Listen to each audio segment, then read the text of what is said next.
Elbette Galatasaray'da da transfer çalışmaları var, olacak sevgili Evren. Şimdi Osimhen Afrika Uluslar Kupası'nda, İsmail Jakobs keza aynı şekilde. Sonrasında sağ bekte bir sakatlık var ve Şalai o bölgede forma giyiyor Singo'nun yerine. Singo da bir süredir oynayamıyor sakatlıktan ötürü. Olmazsa olmaz şu an orta saha mı? Konuşulan çünkü Torreira'nın yanına Lemina'nın da sakatlıkları oluyor ki o da Afrika Uluslar Kupası sebebiyle oynayamayacak bir süre. Tabii takımın durumuna da bağlı bu. Sen neler söylersin transferle ilgili? Şimdi Olmazsa olmaz şöyle, orası mı? merkez orta sahaya gidilmesinin sebebini bir anlatmak lazım herkese. Birincisi Kaan Ayhan'ın performansı eskiden 6 numarada yedek oluyordu, ilk 11 başlıyordu. Kaan Ayhan düştü. Berkan muhtemelen Niye gidecek. çok sakatlanıyor Evren? O kasık sakatlığından sonra Avrupa Şampiyonası döneminden sonra Kaan bir türlü toparlayamadı. Orada ameliyat olmayı reddetti Avrupa Şampiyonası'na oynamak için. Orada risk aldı. Sonrasında ciddi bir fiziksel düşüş ve Şampiyona için de risk evet, alınır. alınır ve iyi ki de aslında o riski almış. Avusturya Çünkü maçı. Avusturya maçı. hem Üçlü Avusturya hem oynadığımız Hollanda maç. maçı Evet. Kaan kilit oyuncuydu Doğru. Montella'nın. Doğru. Kaan Ayhan'daki düşüş, Sara'daki bir ileri iki geri performans, Doğru. İlkay'ın beklenilen seviyede bence çıkmaması, bu benim şahsi kanaatim. Yani İlkay'la beraber bir uzun yol hayali kuramazsınız, çok zor. Çok kaliteli oyuncu, çok özel oyuncu ama İlkay'ın devamlılık problemi var ve fiziksel kalitesinde ciddi bir sıkıntı var. Dolayısıyla Galatasaray'ın Lemina'nın da sakatlıktan dolayı, ki ilk Galatasaray dönemi de biraz öyleydi, sık sık sakatlandığı için Galatasaray'ın oraya Torreira istikrarında Lemina'dan daha genç ve atletik bir 6 numara istemesinin sebebi aslında bu. Aslında orada bir çokluk var ama o çokluğun içinde bir yokluk adeta yaşanıyor. Ve o yokluk Galatasaray'a zarar veriyor. Nerede zarar veriyor? Şampiyonlar Ligi'nde zarar veriyor. Nerede zarar veriyor? Büyük maçlarda zarar veriyor. Lemina stoper oynuyor, sağ bek Sanchez oynuyor. Çok şanssızlık Stoper'de yaşadık. de bu arada çok Ve iyi oynadı. de oynadı Evet. Lemina. Ama Lemina'nın 5-6 maç üst üste 90 dakikayı çıkarmışlığı yok ve çok da olmayacak. O sebepten dolayı Galatasaray'ın 6 numaraya ciddi miktarda, hani transfer bütçesinden bahsediyorum. Bütçenin ciddi miktarı olarak düzelteyim.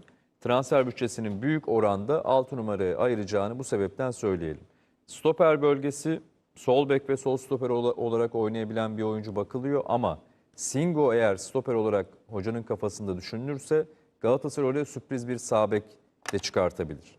Yani Şalai şimdi sağ bek ama Singo stoperleşirse o zaman oraya bir sağ bek de Galatasaray için bir alternatif olabilir. Çünkü eskiden Kaan Ayhan orayı da yedekliyordu. Evet. Ama şimdi o da istenilen performansı olmayınca sağ bek de önemli Peki hale orta geliyor. sahaya oyuncu alınırsa Lemina da savunmanın merkezi için bir alternatif olarak Aynen öyle. değerlendirilebilir Tam oraya mi? gelecektim. Okan Hoca'nın raporunda da şu belirtiliyor. Lemina stoperde biz çok verim aldık. Gerekirse stoperde de ben kullanırım şeklinde bir düşünce de var. O yüzden Galatasaray'ın 6 numara ihtiyacı, herkes şunu düşünebilir, ya çok oyuncu var Galatasaray'da, Torreira da 6 numara değil mi düşüncesi oluşabilir. Ama Galatasaray'da Okan Hoca'nın düşüncesi Torreira'yı 8 numara kullanıp baskıya yollamak. Orada Lemina geldikten sonra Torreira'nın daha çok yıldızlaşmasının sebebi orayı süpüren bir oyuncu var ve ben rahatlıkla artık 10 metre 20 metre ileride basabiliyorum. Stopere kadar çıkabiliyorum şeklinde.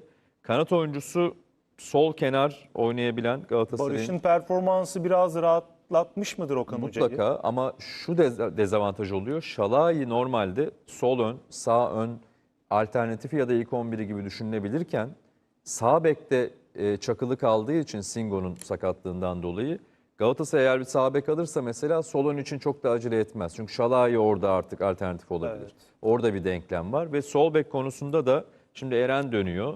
Jakobs umarım iyi bir şekilde Afrika Kupası'ndan Sakatlanıp sakatlanmadan çıktı. dönerse, Son maç. ama sonra tekrar Sekiyordu. evet, yani çok ciddi bir durumu yok diye biliyorum.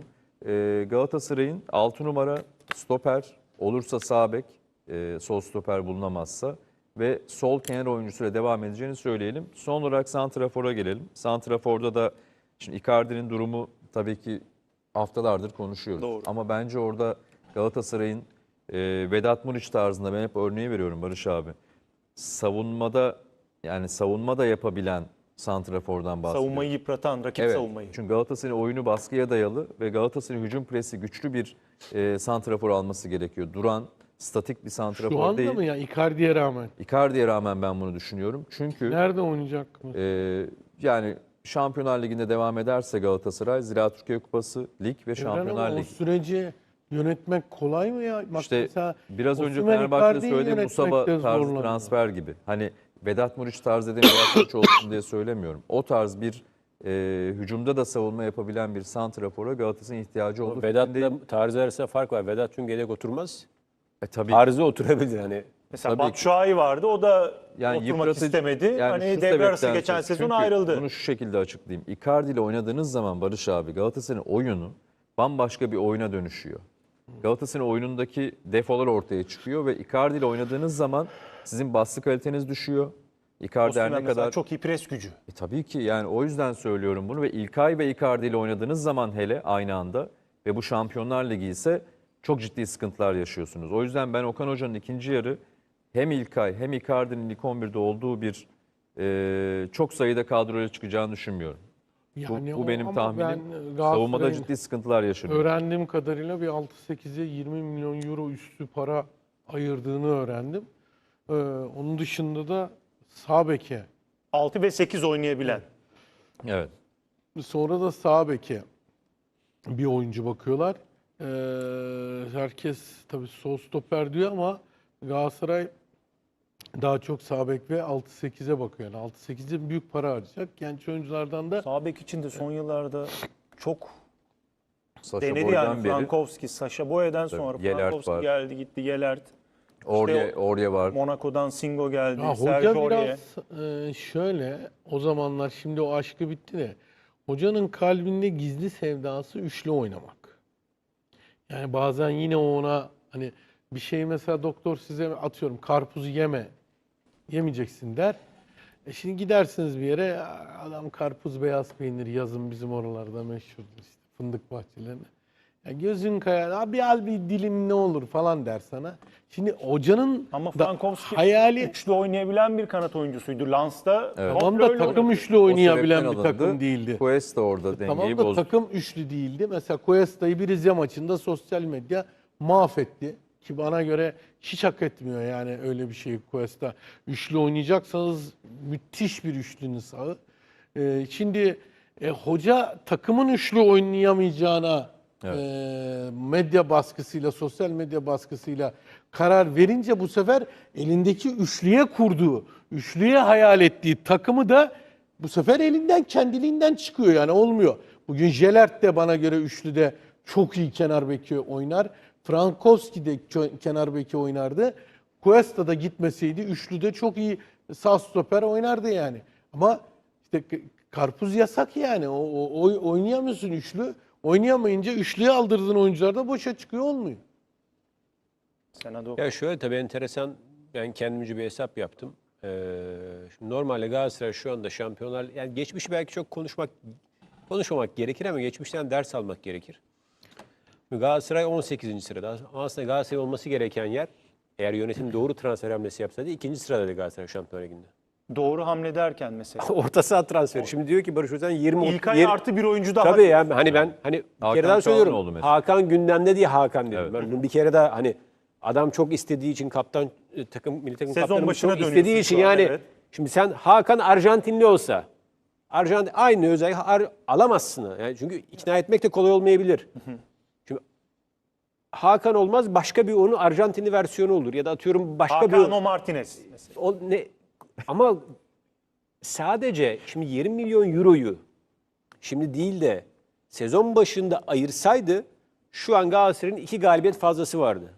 Sen Giroud'u da yenerdi, Monaco'yu da yenerdi ve 15 puan yapardı. 15 puan da bugün Şampiyonlar Ligi'nin ikinci sırasında yanılmıyorsam Bayern Münih'in puanı. Ya bak ne kadar önemli. Yani bazen işte bence Osimhen transferi biraz rehavete Bazen bir oyuncu çok oyuncu. Hayır, rehavete de girebiliyorsun, insanoğlu, gayet doğal. Osimhen'i Biraz aldık maddi, iş. o dönemki ekonomide çok Ya ben sevgili Evren anlıyorum ama bu işin şu an daha tamam öyle. çözülebilir bu iş. Yani İlkay'ın Ha, alınma sebebi bonservisinin olmaması. anlıyorum bu açıdan. ama ben Galatasaray kulübünün burayı çünkü burada Katılıyorum herkes sana, bence de konuştuk ya. Biz Hakan de konuştuk tarzı kendi oyuncu. aramızda. Evet, Hakan son olmaz, dakika başka bir oyuncu. Bir de Madrid'den geldi bir açıklama şimdi. Real mi, Atletico Matteo mu? Moretto, Atletico Madrid'den. Sörloth. Charlotte'la ilgili Liverpool mu? teklifleri değerlendirme kararı aldı. Kulüp resmen Liverpool'da İshak sakatlandı ya, ayağında kırık. Muhtemelen Evet, bayağı. çok uzun süre oynayamayacak. ama Sörlot'un adı geçiyor. Fenerbahçe'nin verdiği parayı Liverpool vermez. Ben sadece okuduğum haberi söylüyorum. Ya şöyle yok söyleyeyim.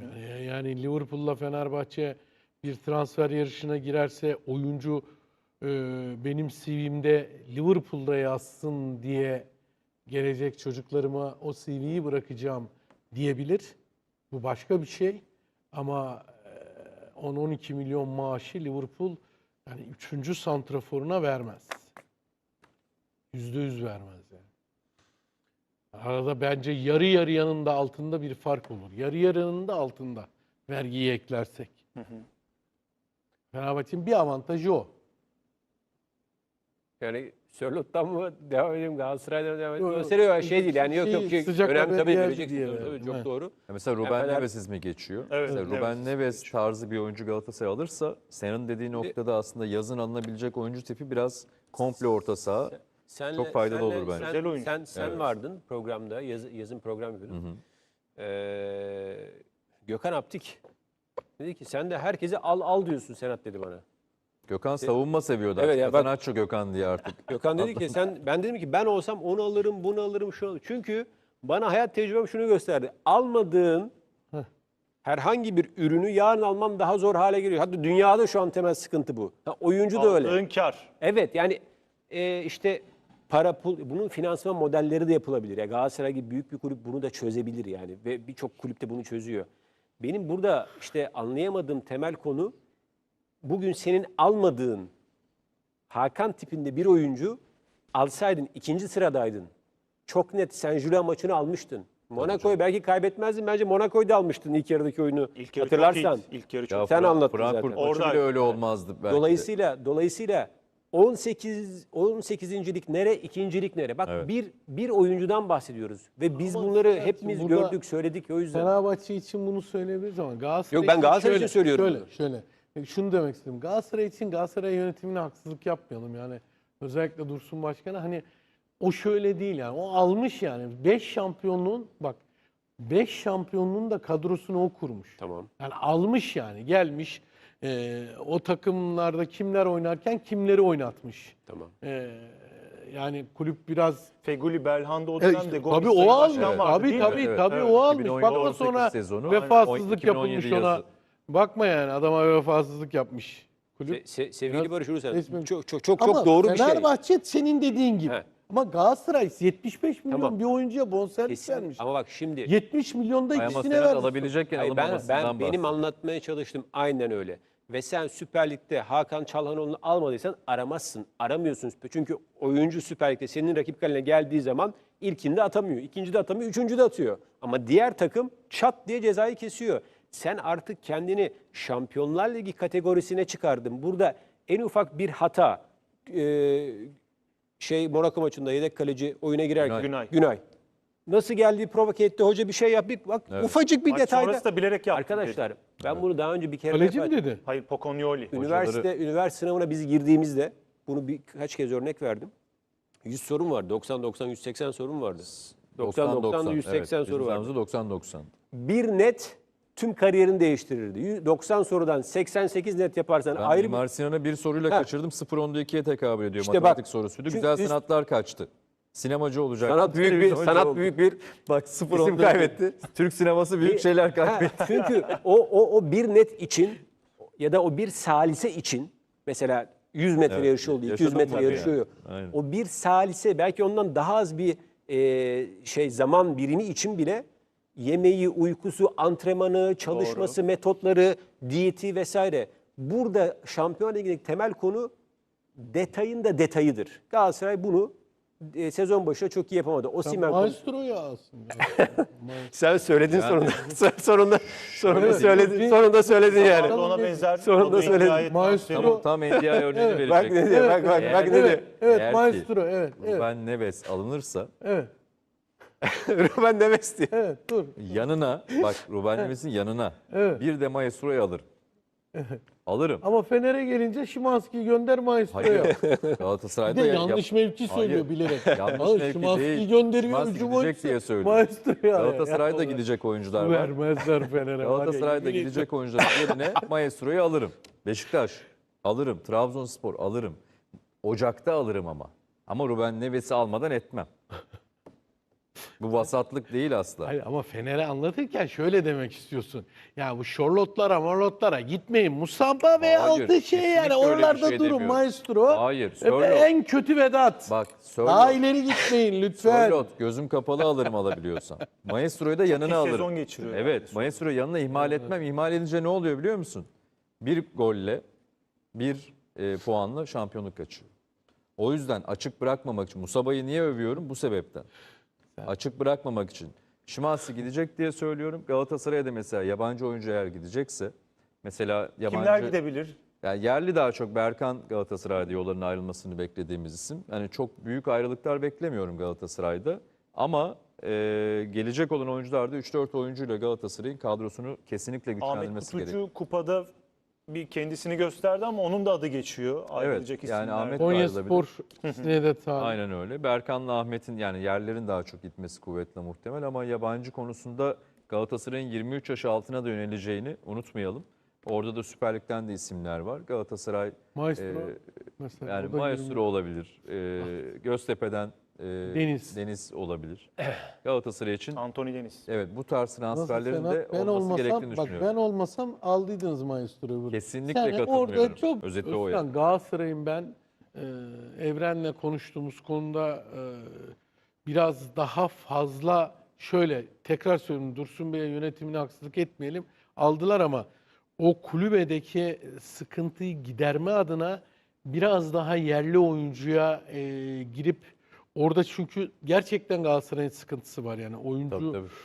oyuncu portföyü biraz eksik. Yani Fenerbahçe şimdi baksana, Oğuz'u beğenmiyor, bilmem Mert'i beğenmiyor.